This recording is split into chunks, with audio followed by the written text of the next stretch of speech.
Hey, this is Charlie at my high-tech redneck. I used to be a high-tech, and I'm still a redneck. So we're going to go into spalting. Now, what is spalting? You see these little lines here? Some like this, and you can get some lines like this where you see little lozenges or whatever shapes. And sometimes you even get other colors. Get this up. See this red here, flame color. That's all caused by fungus. And if you get really lucky, there's a fungus that actually turn your wood blue-green. Very rare though. Still, what's happening, and in this case, this was a piece of, I think this was oak, but I'm not sure. But these lines are where the fungus has grown into the wood. And when two species of fungus meet each other, they form a line between them. That line is actually the same chemical that gives your skin dark color when you go out into the sun. So that's melanin. And the melanin actually keeps those two fungi from coming in contact with each other, and they won't fight.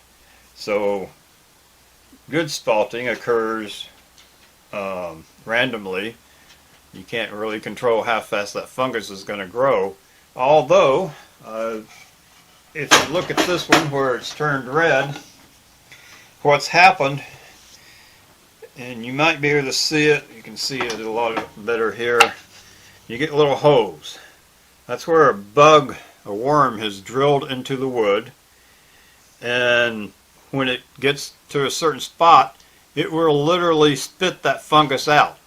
Most of these insects have a little organ inside their bodies toward their head where they actually will grow that fungus while, between what's pieces the purpose of wood. of the fungus? What is the Now, what they do is they spit that fungus into that wood and it starts growing. And in this case, it's growing up and down the fibers because it's easier for it to go down the fiber. It needs air and so on.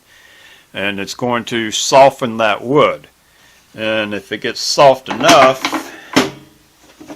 and you can see that here, it starts cracking, because the fungus is actually dissolving that wood to a certain extent, and then the bug goes in and eats it because it's now softer. But that's what's happening. It's a symbiotic relationship between the bug and the fungi, and it's, in this case it went way down those fiber bundles where the water or the sap would be able to flow. That fungus will go down that where the sap used to flow, and eventually that insect will start eating that a lot more, and then your wood starts falling apart. But if you catch it at just the right time, you get nice ambrosia. This is called ambrosia maple, and it's really nice, like that red color, the flame of ambrosia, which, like I said, is relatively rare. You have to catch this really early because you don't want to have a lot of your wood taken up. But yeah, it forms a nice little flame. Looks like flames. Now, this piece, of course, I just left it out in the wild, and it got, had larger insects get into there. They each put their own little fungi in there, and they grow together. And this one produces the orange color. This one's more of a white rot fungus that turns the wood white. You got a gray rot, where here it's turning gray, and that's because the white rot fungus dissolves the cellulose. Whoa. So we got a little insect here crawling around. That's, I think, is an ant instead of the boring bugs. You can see a little hose where it bored in. And in this case, the fungi that it injected turned that kind of a brown color. And here it made it dark brown. Now, wood's made of two main chemicals, lignin and cellulose. Lignin has a kind of a brown color to it. Cellulose is pretty much just straight white. So if the fungus dissolves the lignin, your wood is going to turn white, assuming the fungus doesn't inject its own color. And if the fungus dissolves the cellulose, your wood's going to darken up because what you've got left is the lignin.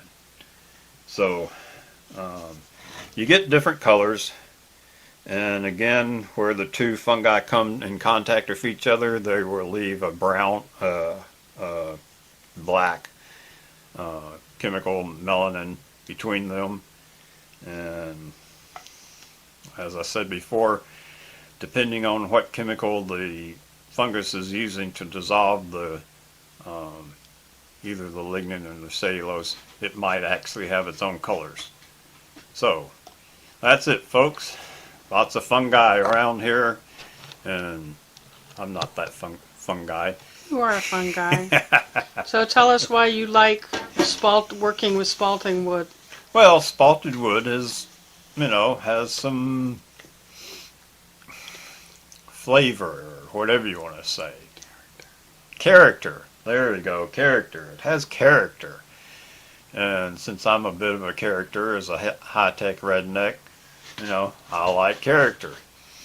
So show them some of the character you've been making. We got this one. It's got some over here. If you look closely, you can see the little hose where they jumped in there. It ran down through here. Can't see it that much on the back. You can see the where the things were. Let me make sure you're in the frame. Oh, sorry. All right, so you can see here the little hose. Nice spalting. It ran way down those fiber bundles here. This one kind of looks like a tail of a rat. You got some really black around this hole.